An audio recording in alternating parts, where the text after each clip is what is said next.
W.F. House presents an unabridged recording of The Verifiers by Jane Peck, narrated by Eunice Wong. For my parents, Cho Ha Kwan and Pek Beng Chun.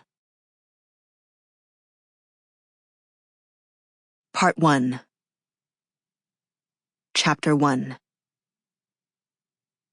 I can tell right away that Iris Latriste isn't like the others. Everyone else walks into Veracity wearing some residue of embarrassment.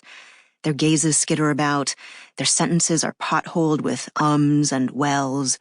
They over-explain. They worry that we'll judge them, or they get preemptively angry because they assume we do. Iris Latriste.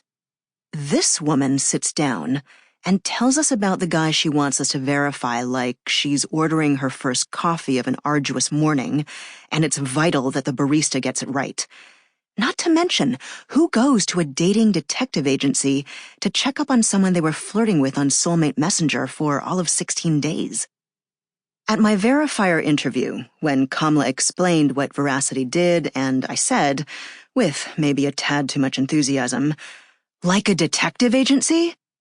He looked faintly perturbed, which I've come to realize with Kamla Etsina possibly meant he was one wrist flick away from consigning my resume to the shred pile. That man is harder to read than Finnegan's Wake. A detective agency might seem like an obvious parallel, he said, but he tried to dissuade clients from viewing Veracity as such. The verifiers didn't solve crimes, and they didn't intervene in the course of events beyond reporting their findings to their clients. Think of us, said Kamla, as a personal investments advisory firm. A month into the job, it's obvious to me that all our clients think of us as a detective agency.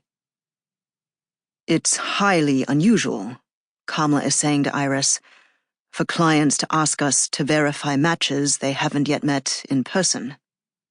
She frowns like she thinks he's making an excuse to pass on the case.